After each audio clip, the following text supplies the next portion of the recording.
वीर पर अटैक करना शुरू कर दिया। पर इस बार उसका अटैक फेल हो गया, क्योंकि इस बार वीर पहले से भी कहीं ज्यादा ताकतवर हो गया था। अंश के हर अटैक को इग्नोर करते हुए वीर ने उसका गला पकड़ लिया और जमीन पर गिरा दिया। अंश ने अपने आप को छुड़ाने की बहुत कोशिश की, पर वीर की मजबूत पकड़ के आगे उसकी हर कोशिश नाकाम हो गई। यहां तक कि उसने खुद को छुड़ाने के लिए वीर को लात भी मारने की कोशिश की, पर वीर अपने बैल वाले सिर से लगातार अंश गुजराल पर वार करता ही चला गया। अब कौन फटीचर है? हाँ? बोल बोल, कौन फटीचर है अब? अरे बोल ना। उस वीरान जंगल में बस वीर की ही आवाज गूंज रही थी। तालाब की सतह पर घूमते मगरमच्छों को देखकर वीर ने हंसते हुए सोचा और फिर मुस्कुराता हुआ देव आश्रम की तरफ चला गया। वैसे भी इस समय वो इस हालत में नहीं था कि उन मगरमच्छों का मुकाबला कर सके, तो देव आश्रम वापस जाना ही सही था। पर सुकून तो उसे देव आश्रम में भी नहीं था। ग्रैंड मास्टर की तलाश अभी भी जारी थी, यहां तक कि उसने इनाम की रकम तक बढ़ा दी थी। फिर भी अभी तक कोई डॉलर तक नहीं पहुंच पाया था।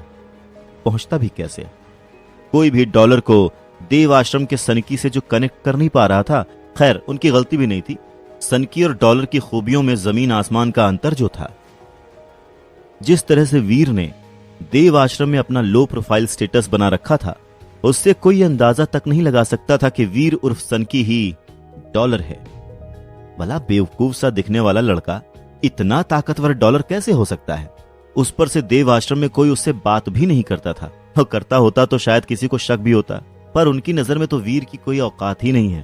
पर जो भी है, खैर वीर के लिए तो ये बहुत ही एडवांटेज वाली बात थी।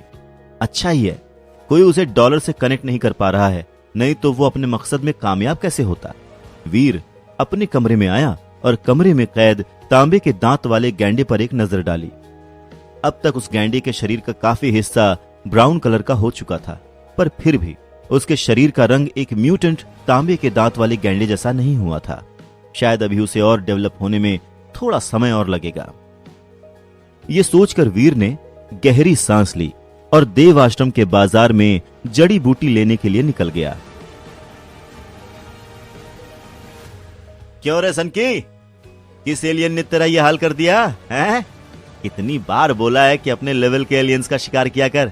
तो क्या अपने आप को डॉलर समझता है, हैं? जो अपने लेवल के ऊपर के एलियंस का शिकार करने चला गया था। इस तरह के ताने वीर के लिए नए नहीं थे। ये दुकानदार हो या देवाश्रम का कोई भी और इंसान, सबकी नजरों में वीर की बस यही वैल्यू थी। कोई भी वीर का मजाक उड़ाने का एक भी मौका नहीं छोड़ता था, पर वीर को इन सब बातों की आदत पड़ चुकी थी। इसलिए अभी भी उसने उस दुकानदार की बात का कोई भी जवाब दिए बगैर उससे चुपचाप पैसे दिए और अपनी जड़ी बूटियों का थैला लेकर सीधे अपने कमरे की तरफ वापस चला गया। वैसे भी इस समय वो जिस दर्द में था, उसमें वो किसी से कोई बहस नहीं करना चाहता था।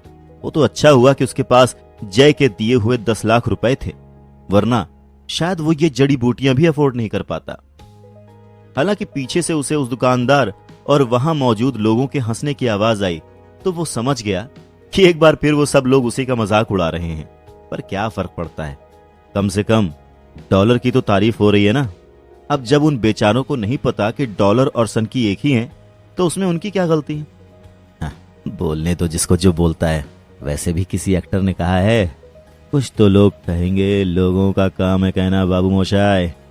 बस कुछ दिनों की बात और है, फिर तो इन लोगों को पता चल ही जाएगा कि ये लोग इतनी बड़ी गलती कर रहे थे। बस मुझे तो इंतजार है उस दिन का जब डॉलर की सच्चाई जानकर इन सबके चेहरे पर 12 बज जाएंगे।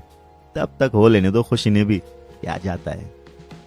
वीर ने पीछे पलटकर मुस्कुराते हुए उस दुकानदार और बाकी लोगों को देखा और सीधा अपने कमरे की तरफ निकल गया।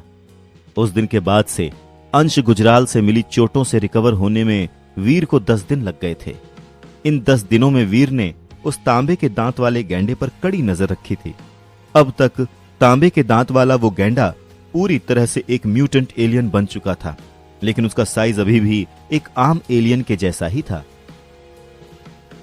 वीर ने अब तक टाइटन ग्रह पर जिन म्यूटेंट तांबे के दांत वाले गैंडों एलियंस को देखा था, वो सब साइज में इस गैंडे के दोगुने थे।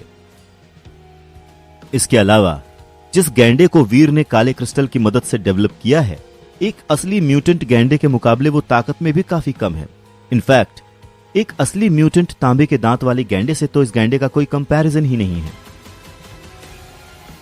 आगे की कहानी जानने के लिए देखें अगला एपिसोड सिर्फ पॉकेट एफएम के यूट्यूब चैनल पर, और शूरवीर के सारे एपिसोड्स को सुनने के लिए डिस्क्रिप्शन में दी लिंक से डाउनलोड करें पॉकेट एफएम ऐप।